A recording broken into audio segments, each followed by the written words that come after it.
Professor Raja Shekharan ji and Sri Ram ji, Mr. Sadana, Mr. Praveen, and senior and fellow colleagues from industry, good morning to all of you. In line with today's theme on step towards making India self-reliant, I will try to delve into petrochemical industry perspective and scenario for India through next few slides.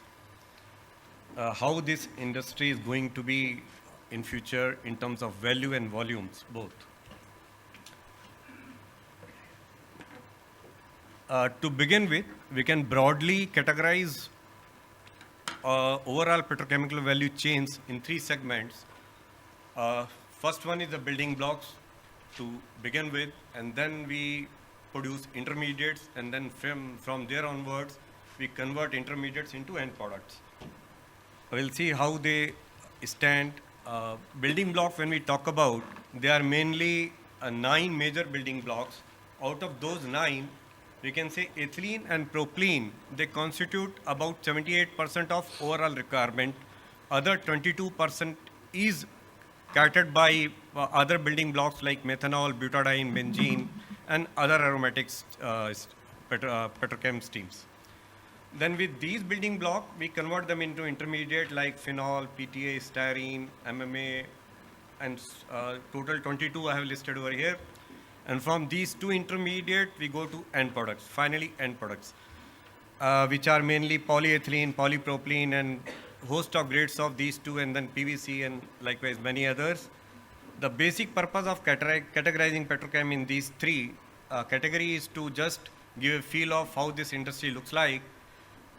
If we talk about building blocks, they are the starting point for petrochemical value chains, and they require major investment and mainly conceptualized and executed by large corporate. And then building block to intermediate also comes in the same category, and from intermediate to end product comes within that same category of requirement of large capex. And from here onwards, we move towards converters, which are under MSMEs or maybe B2B consumers. As Prashant has already indicated, if we compare Indian chemical industry with global chemical industry, global, which was estimated to be at about 4.7 trillion in 2021, in India we had about 0.2 trillion, or to be precise, it was 176 USD billion in 21. And this 176 is slated to grow up to about 1 trillion by 2040. So if we see the future of chemical industry and petrochemical industry from here onwards, we can see by 40 we are set to multiply by 5 times of we are currently at today. While global industry will multiply by merely 2 times, we are slated to go beyond 5 times of current level.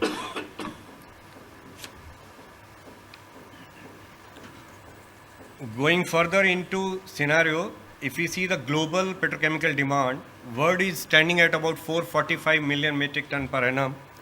China being second at about 200, or to be precise at 199, and we at India is merely at 26.9. This basically indicates the kind of substantial opportunity we have to scale up and emerge as a global player. If we see that each building block wise or major petrochemical wise, then of course the demand for polypropylene had been at about 84, PVC had been at about 49, likewise we can say total was 45, while India at 26.9 only. If we further dwell into and look into polymer consumption point of view, this is a very common slide and you might have already seen it in many of the forums. Like India, we are merely at 13 kg per capita, while world average being about 38, and the major economy like US at 93 and China at 83. And we are merely at that 13 kg, which further indicates the kind of potential we have to grow in next 10 to 20 years. If we see individual petrochem wise, then this is the kind of imports happening in the country for year 22-23. We can appreciate that PVC and methanol, basically we have very limited capacity of and they were imported in a very large quantity. Likewise, we have some other petrochemical for which we have almost negligible capacity in country, so their import continues, and major P and PP import also continues. So we have a good capacity of these two petrochemicals in India. Now, if we see the scenario from today onwards till 2047, we have already visibility till 2030. The kind of project that those have been conceptualized, those have been under execution. If we take into account all those projects which are going to happen till 2030, we can appreciate that in spite of those upcoming projects, we are still left with a net deficit of about 16 million metric ton per annum. So we need to create more capacity, conceptualize more capacity to fulfill this demand.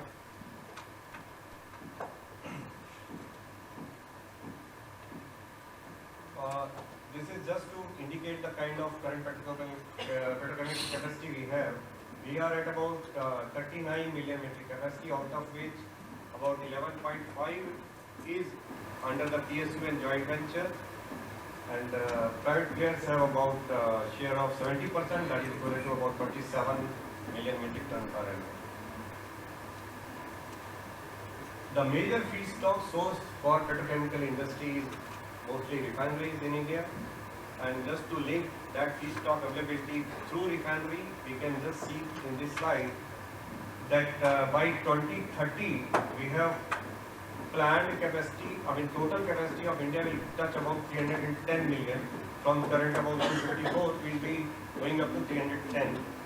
And the major planning from now onwards with most of the refiners is to integrate with petrochemical to maximize its petrochemical intensity index, and the kind of petrochemical intensity index, which is mainly conversion of crude molecule to petrochemical.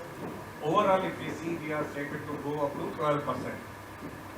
And if we see individual refiner wise, we can see that by 2030, Indian oil would be at around 11, while RIL being at highest at about 16.5 of petrochemical, and TRE at around 24%.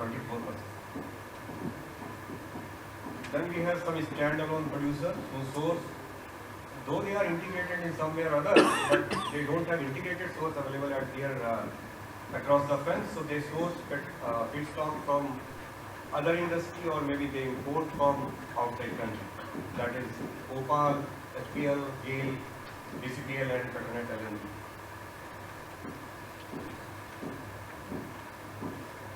Coming back onto the kind of deficit we have, if we convert that deficit into the import volumes, we can appreciate here that in 2022 we had an import of 1,53,000 crores worth of end products of petrochemical, including intermediates.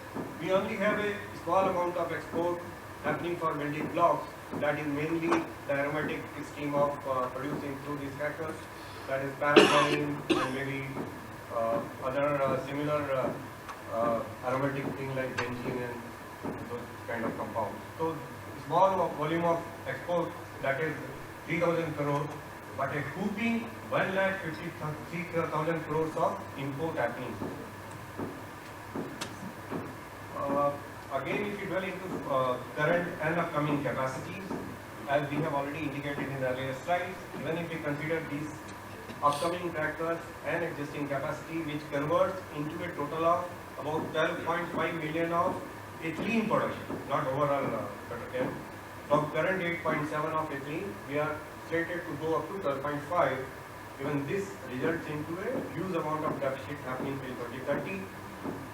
Apart from these ethylene production, we will have upcoming capacity in terms of propylene out of PDH, plant PDH and new cracker and even refinery RFCCs.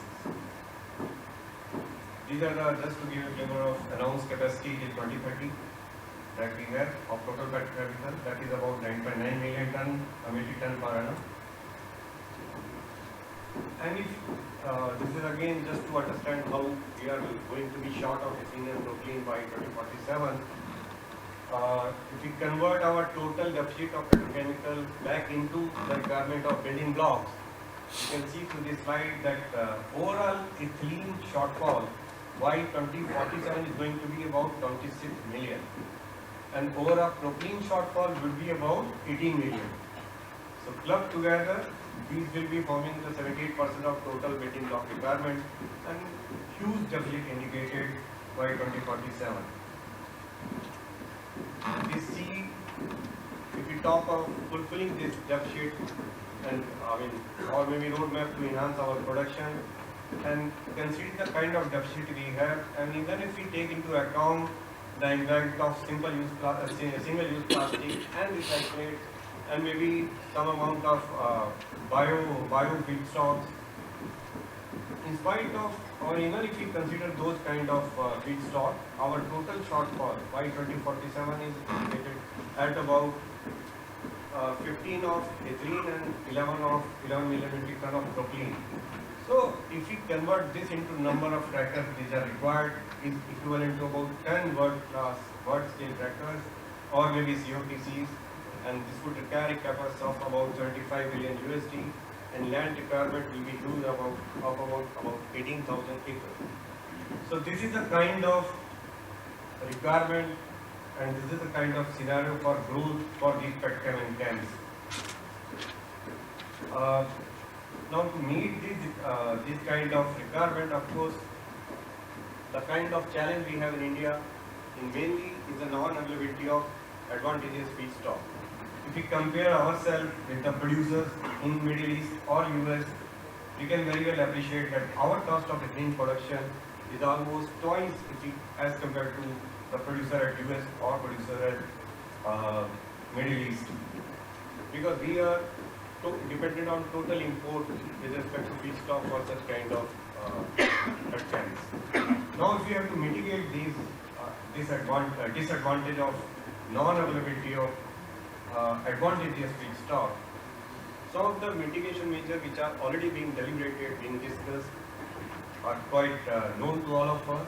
Like we can thinking of diversifying our feedstock, whichever is economically viable, more viable, like sometimes ethane more viable, sometimes availability of naphtha with respect to Indian refinery more viable. So we can go for diversification of feedstock, and we can also explore the possibility of utilizing biomass and waste material, though at a very nascent stage at this time, but maybe in future they will also form some volume of feedstock going into such kind of complexes. And then, of course, this is already happening, that securing long-term contract for feedstock like ethane or natural gas. Then some of us is also trying to have investment in upstream assets in overseas countries. And then, of course, we do lag in dedicated logistics network for feedstock transportation, but a lot of work is going on in that area also. And then, of course, so much of port gas infrastructure is upcoming, so that also needs to meet the kind of requirement we are looking at by 2030 and 2040. So this is how we are slated to grow, or we have a lot of deficit or potential to grow by 2047.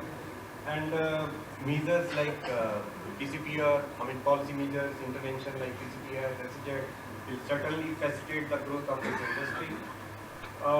If we compare ourselves with the similar industry in US, maybe they have some matured area like Houston Hub, if we compare Houston Hub or maybe Jurong Island, those kind of chemical hub kind of industry wherein each industry facilitates the other one, so that synergistic growth becomes very fast. So maybe we also need to have those kind of chemical hub wherein we can supplement each other and facilitate the growth, the kind of growth that we are looking at. Thank you very much. Thank you.